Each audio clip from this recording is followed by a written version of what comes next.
Hello student, welcome to Navankur digi lessons class. मैं सीमा साथ एक बार पुनः आपके बीच उपस्थित हूँ। स्टूडेंट्स, आज हम पढ़ने जा रहे हैं भारत की रक्षा व्यवस्था का पार्ट 2, यानी कि आज का जो हमारा टॉपिक है वह है भारत की रक्षा व्यवस्था और इसका पार्ट 2 हम पढ़ेंगे। तो आइए हम शुरुआत करते हैं। सबसे पहले शांति काल में रक्षा सेनाओं का योगदान। मीन्स शांति काल जो होता है उस समय हमारे देश की जो सेनाएं होती हैं उनकी क्या भूमिका होती है।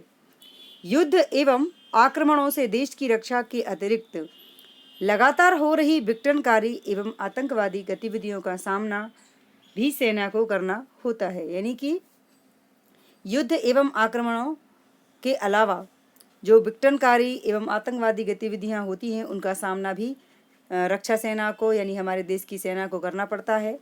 रक्षा सेना शांति काल में समाज सेवा के अनेक प्रकार के कार्य करती है।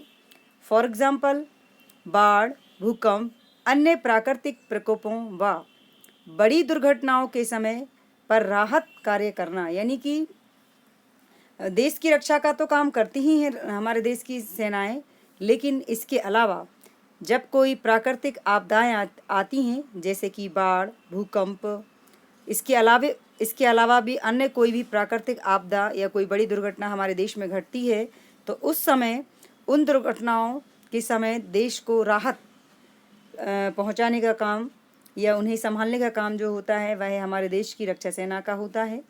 संयुक्त राष्ट्र द्वारा विश्व के विभिन्न देशों में शांति स्थापित करने के कार्यों में भी भारतीय सेना ने सहायता की है। यानी कि जो अंतर्राष्ट्रीय लेवल पर UN संयुक्त राष्ट्र संघ है उसकी मतलब कि साथ भी हमारे देश की रक्षा सेनाओं का मुख्य योगदान है। और जब कभी भी संयुक्त राष्ट्र को हमारे देश की रक्षा सेना की आवश्यकता, हमारे देश की सेना की आवश्यकता पड़ती है तो हमारा देश उसमें अपनी अहम भूमिका निभाता है, यानी कि उसकी सहायता करता है। हमारी सेनाओं द्वारा कोरिया, गाजा पट्टी, लेबनान, कांगो, यमन आदि स्थानों में किए गए कार्यों की सराहना की गई है। मीन्स हमारे देश की सेनाओं के द्वारा कोरिया, गाजा पट्टी, लेबनान, कांगो, यमन आदि स्थानों पर जो कार्य किए गए हैं उसकी सराहना अंतर्राष्ट्रीय लेवल पर हमारे देश की सेना की गई है।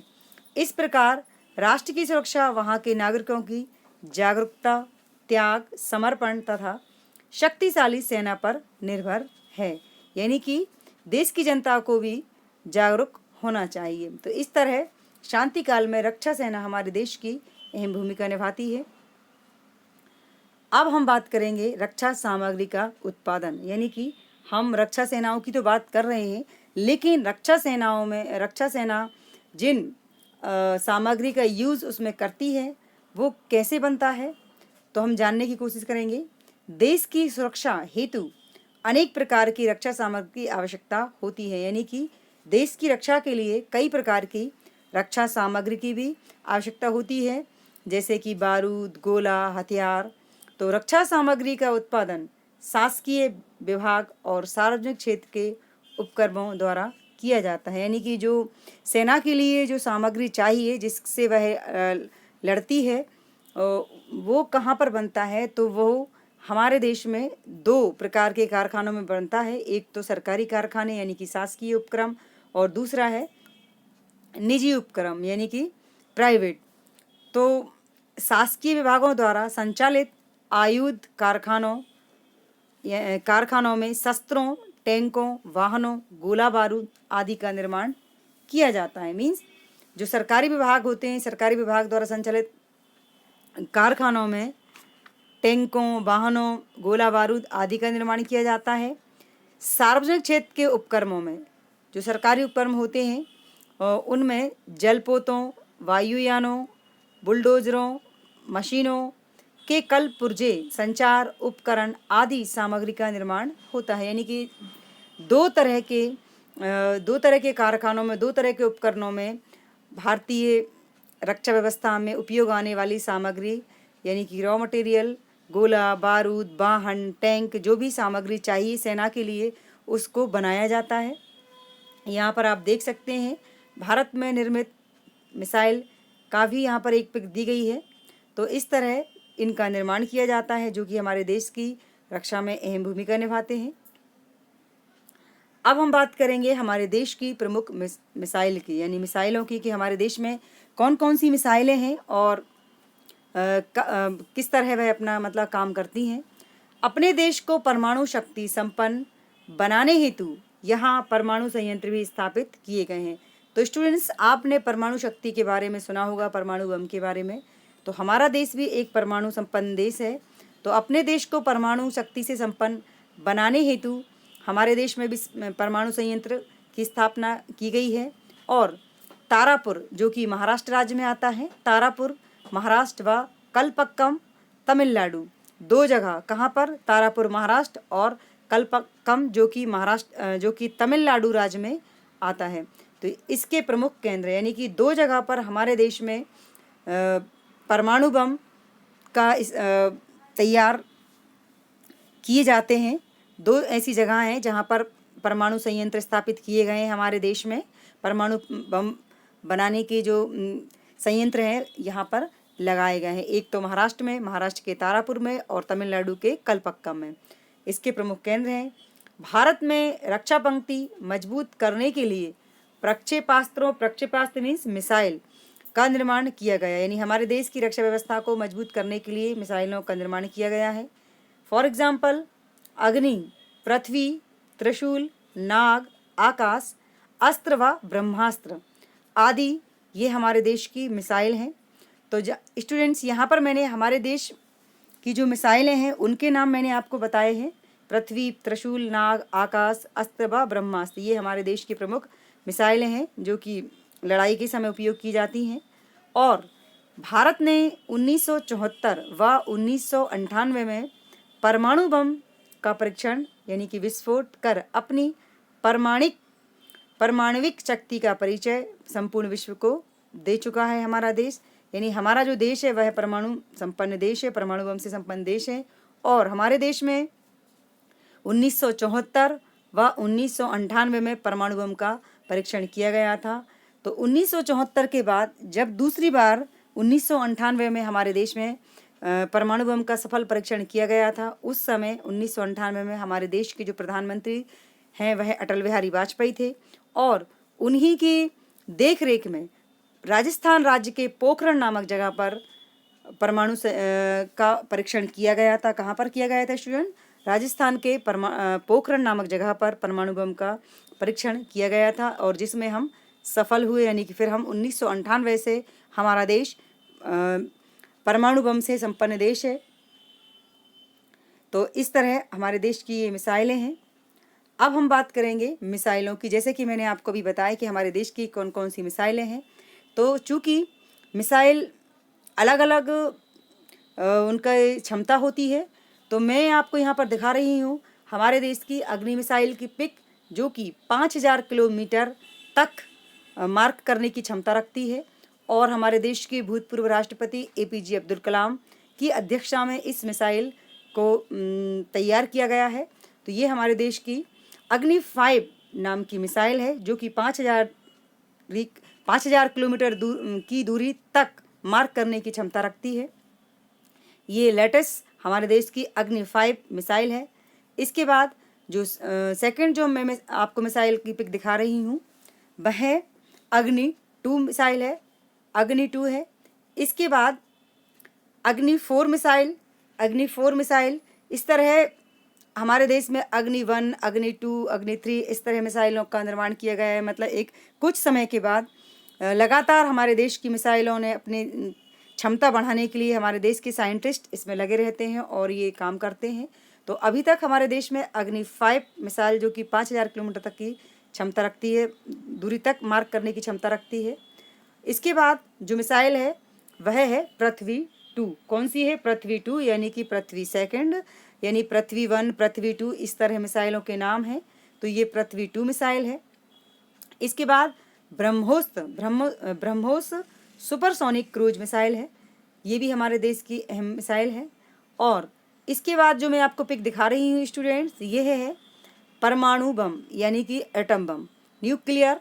तो इस तरह इस मिसाइल में परमाणु बम का यूज़ किया जाता है, और आप उसके साथ में देख सकते हैं किस तरह आग लगती है और कैसे ये अपना मतलब कि प्रभाव दिखाता है। यानी परमाणु जो बम होते हैं वह शहर के शहर, गांव के गांव और देश के देश नष्ट कर देते हैं, जो कि बहुत खतरनाक होते हैं, जिनका इस्तेमाल किसी को नहीं करना चाहिए। लेकिन अपने देश की सुरक्षा के लिए आजकल हर देश चाहता है कि उसके पास परमाणु संपन्न हो, तो इसलिए हमारा देश भी परमाणु से संपन्न देश है। अब हम बात कर रहे हैं उसके आगे की। तो युद्ध का खतरा केवल युद्ध क्षेत्र तक ही सीमित नहीं रहता है, यानी कि युद्ध जो होता है वह सिर्फ युद्ध भूमि तक सीमित नहीं होता है।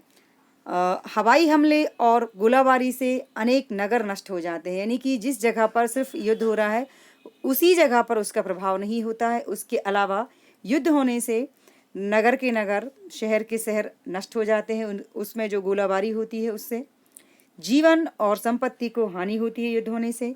इसलिए यह आवश्यक है कि प्रत्येक नागरिक को प्राथमिक चिकित्सा, नर्सिंग ट्रेनिंग लेनी चाहिए। उन्हें यह जानकारी होना चाहिए कि हमें ब्लैकआउट, हवाई हमले और आग लगने पर क्या करना चाहिए। यानी कि देश की जनता को जागरूक होना चाहिए कि जब कभी ऐसी परिस्थिति बन जाए, कहीं पर युद्ध हो रहा हो या कभी ऐसी कोई आपातकालीन मतलब समस्या आ जाए, तब उसे अपने आप को सुरक्षित रखने के लिए और दूसरों को बचाने के लिए वह क्या कर सकता है। तो इसके लिए उसे ब्लैकआउट, हवाई हमले और आग लगने पर क्या किस तरह की सावधानियां बरती जानी चाहिए, ये सभी जानकारियां उन्हें होनी चाहिए, यानी कि रखनी चाहिए। अब हम बात करेंगे एनसीसी की। किसकी बात करेंगे? NCC means national cadet corps, यानी कि भारतीय छात्र सेना, जिसका हिंदी में अर्थ होता है भारतीय छात्र सेना। विद्यालय के छात्र छात्राओं में अनुशासन व सैन्य अभिरुचि जागृत करने हेतु नेशनल कैडेट कोर यानी कि एनसीसी का गठन किया गया है हमारे देश में। किस लिए किया गया है एनसीसी का गठन? जो हमारे देश के स्कूलों में पढ़ने वाले छात्र छात्राएं हैं, यानी कि विद्यार्थी हैं, उनके अंदर अनुशासन जगाने के लिए और सेना के प्रति रुचि जागृत करने के लिए, सेना में शामिल होने के लिए उनके अंदर रुचि पैदा हो, इसके लिए हमारे देश में नेशनल कैडेट कोर की स्थापना की गई है। इसके अलावा प्रादेशिक सेना का भी गठन किया गया है। स्कूल के छात्र छात्राओं के लिए एनसीसी का गठन किया गया है, और इसके अलावा राज्य स्तर पर यानी कि प्रादेशिक स्तर पर भी सेना का गठन किया गया है। यह उन नागरिकों की सेना है जो देश की रक्षा में भाग लेना चाहते हैं। अपने अवकाश के समय में 18 से 35 वर्ष की आयु के बीच का कोई भी नागरिक शस्त्र प्रशिक्षण ले सकता है। मीन्स एक तो देश के जो विद्यार्थी हैं यानी कि छात्र हैं, उनके अंदर देश की रक्षा सेना में शामिल होने के लिए और अनुशासन से रहने के लिए एनसीसी का गठन किया गया है, ताकि वह भी अपने देश की रक्षा व्यवस्था में भाग ले सकें, यानी सेना में शामिल हो सकें और अनुशासन में रहें, अनुशासन के प्रति सजग रहें। इसके अलावा जो 18 से 35 वर्ष के व्यक्ति होते हैं, उनके लिए राज्य स्तर पर भी प्रादेशिक सेना का गठन किया गया है, और कोई भी व्यक्ति जिसकी उम्र 18 से 35 वर्ष की है वह इस नागरिक प्रशिक्षण ले सकते हैं, यानी कि इस तरह का प्रशिक्षण ले सकते हैं।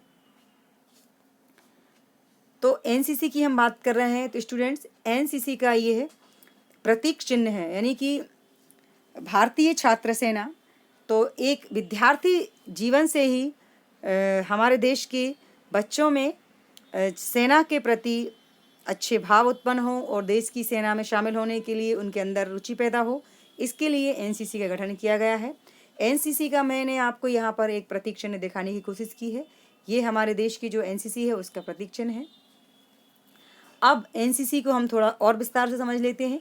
एनसीसी की स्थापना वर्ष 1948 में हुई थी। कब हुई थी? वर्ष 1948 में एनसीसी का गठन किया गया था। और एनसीसी का जो पूरा नाम है वह है नेशनल कैडेट कोर का है, और इसका जो उद्देश्य है वह भारत की रक्षा के प्रति युवकों और युवतियों को जागरूक करना तथा उन्हें अंतिम रक्षा पंक्ति के लिए तैयार रखना है।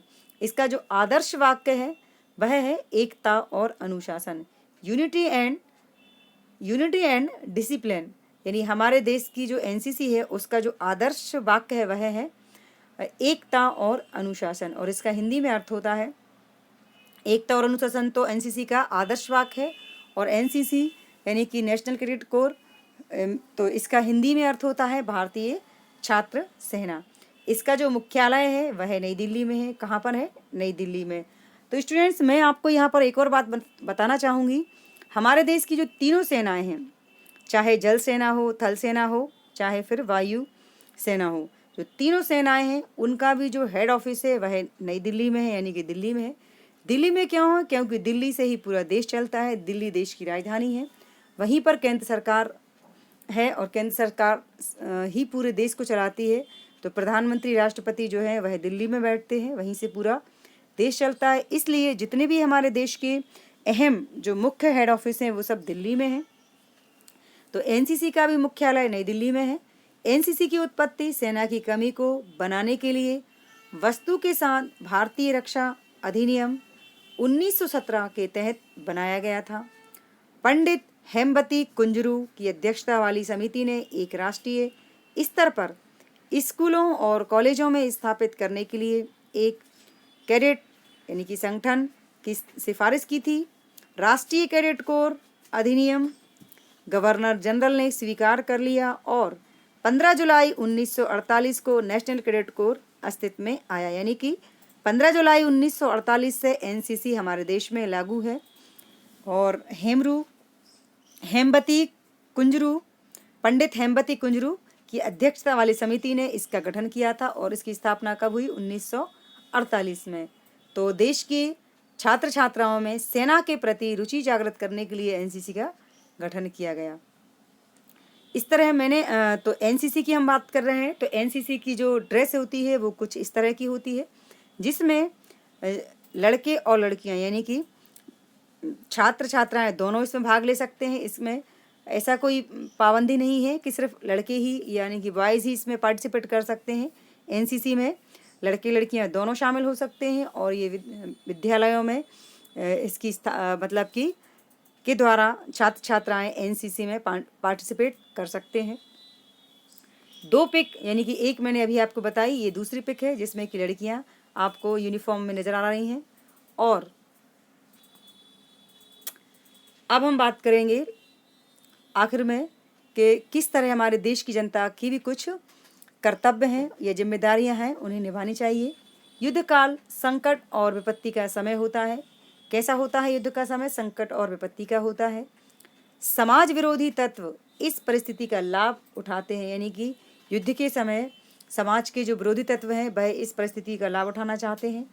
अतः नागरिकों का यह कर्तव्य है कि इन असामाजिक तत्वों से सतर्क रहें तथा सरकार की सहायता करनी चाहिए। यानी कि युद्ध की जब कभी ऐसी घड़ी आती है कि देश में युद्ध चल रहा हो तो उस समय हमारे देश के लोगों का ये कर्तव्य है कि वह धैर्य से काम लें और सरकार का साथ दें और अपनी जिम्मेदारी को समझें। तो स्टूडेंट्स, इस तरह इस वीडियो में हमने एनसीसी के बारे में जानने की कोशिश की। इसके अलावा हमने शांति काल में रक्षा सेना कौन कौन से काम करती है और हमारे देश की कौन कौन सी मिसाइलें हैं।